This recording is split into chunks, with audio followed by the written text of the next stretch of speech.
Luke Cage se tornou um deus solar, com o poder de 1 milhão de sóis, mas isso quase destruiu o universo. Ele matou o Sentinela, enfrentou o Apocalipse, lutou contra o vazio dentro da própria alma, e no fim escreveu uma carta para sua filha. Essa é a história mais insana, emocional e esquecida da Marvel, onde Luke Cage salva o Sol, desafia os Celestiais e diz não à supremacia cósmica, uma guerra de heróis, pais, monstros e lendas, o nascimento do homem poderoso e no fim de tudo que ele já amou. Vem comigo então para vocês conhecerem e conferirem como foi e como está sendo essa história completa atual do Luke Cage, onde bagunça ainda mais ou não, talvez, a cosmologia aí do universo Marvel. É um futuro sombrio, onde estrelas morrem e heróis são esquecidos, um novo guerreiro se levanta. Ele já foi chamado de Luke Cage, já foi marido, pai, amigo, já foi humano, mas agora ele é um homem poderoso. Depois da morte trágica do Bob Reynolds, o Sentinela, Luke Cage absorve o poder de 1 milhão de sóis explodindo para tentar salvá-lo, mas esse sacrifício não vem sem custo. O queima por dentro, fere a sua alma e desperta aquilo que deveria permanecer adormecido. O vazio, o Void, a entidade em si sombria que um dia corrompeu o Sentinela, agora sussurra na mente do Luke Cage, alimentando então suas próprias culpas, dor, a sua raiva, e ele ouve também vozes, vê fantasma, Jessica, Danielle, Danny Rand, todos mortos em realidades alternativas. E uma pergunta ecoa: o que é um herói? Quando tudo que ele toca se quebra. Mas a escuridão não é o único perigo. Das profundezas do espaço surge então Aeon, conhecido como a Faca, um experimento Kree, criado então a partir das névoas terrígenas, moldado para ser uma arma viva contra tudo que resista à dominação cósmica. Aeon é a dor cristalizada e é a supremacia ambulante. E agora ele vem para poder apagar a Terra. Com o Sol então morrendo e o sistema colapsando, o Luke ele precisa decidir se vai destruir ou proteger, lutar com fúria ou então com esperança. Ele tenta então evitar a guerra, apela para a própria razão. Ele vê o Aeon mais que um inimigo, vê um próprio reflexo, um ser moldado pela dor. Mas Aeon não cede e então começa a batalha. Um embate cósmico muito épico, bem em escala gigantesca, de passagem, né? Em níveis cada vez mais aumentando para níveis colossais. Aeon rasga a realidade, quebra mundos,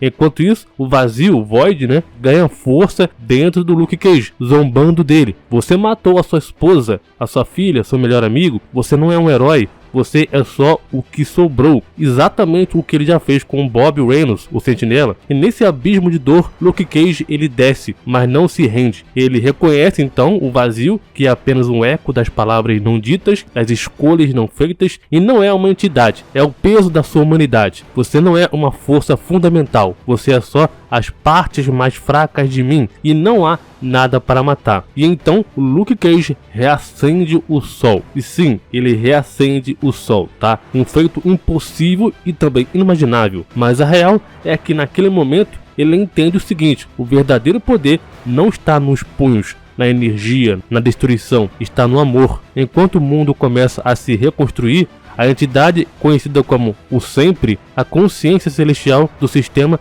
considera apagar a Terra para recomeçar tudo. Afinal de contas, heróis e vilões corrompem o equilíbrio, mas Luke ele confronta: você também é humano por trás de tudo nesse código celestial, e eu sei que você é um herói. E ele a convence, não com lógica, mas com emoção, com empatia, porque o Luke não luta só pelo próprio universo em si, né? Ele luta pela sua própria filha. E então vem a última batalha. Em Araku, a Terra Vermelha dos Mutantes, o Luke ele enfrenta o Apocalipse, sim, aquele dos X-Men, um símbolo da própria sobrevivência pelo mais forte. Mas Luke ele não revida, ele mostra misericórdia, e é essa misericórdia que faz ele vencer. No epílogo, um mês depois, Danielle Cage recebe uma carta: você tem sorte, menina, porque é amada, porque é protegida por uma força maior que o tempo e o espaço. Você não é apenas parte do sistema, você é como eu, amada por ele. Enquanto as estrelas silenciosas observam, o homem que foi Luke Cage desaparece entre constelações, não como um deus, mas como um pai. Dualidade, luz e trevas, o Luke e o vazio repetem um ciclo do Sentinela e vazio, mostrando que todos carregam a escuridão dentro de si e que força está em escolher superá-la. O livre-arbítrio contra o controle cósmico.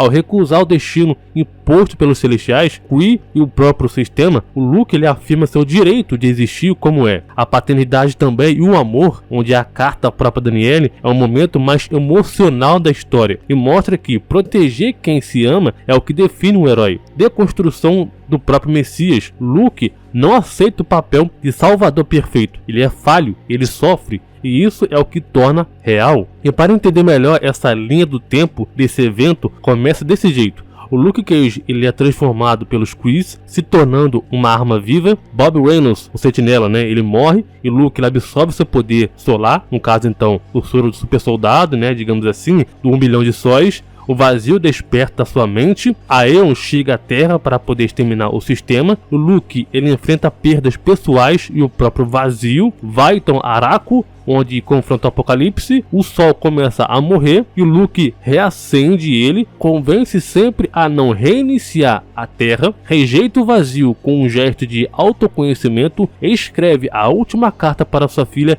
encerrando então a sua jornada e virando então um celestial que, diz passagem, ficou bem legal esse visual dele, um negócio bem Megazord, bem Power Rangers, Transformers, bem louco mesmo, diferente do que a gente já vê no universo Marvel com os celestiais já criados. Essa não é só uma história de superpoderes como a gente já tá vendo essas histórias mais recentes da Marvel, com lutas e também explosões. É sobre cura, é sobre força que vem do amor, sobre encontrar a luz da própria escuridão mais profunda. Luke Cage, ele é o homem poderoso que se chama nessa história. Ele se torna mais do que um herói, ele se torna um humano, e nessa humanidade reside o verdadeiro milagre. E apesar dessa própria história do Luke Cage não ser nosso Luke Cage principal que a gente conhece e ser uma história totalmente diferente, ela tem seus pontos fortes, momentos impactantes e principalmente a gente consegue ver a volta do próprio Sentinela e o Void no universo Marvel. Vê que a Marvel ainda assim coloca a entidade Void como um dos perigos mais principais, também próprios da própria história.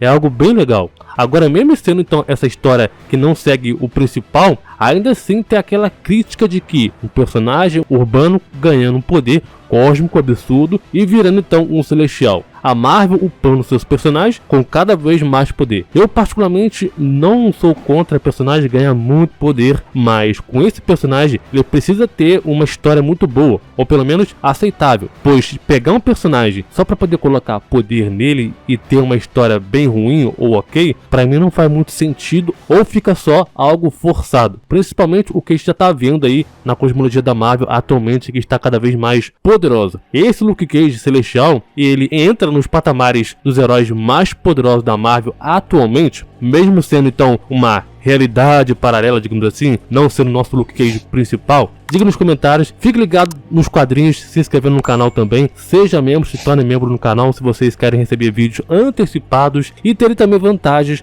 aqui no canal. Muito obrigado, valeu, falou e até mais.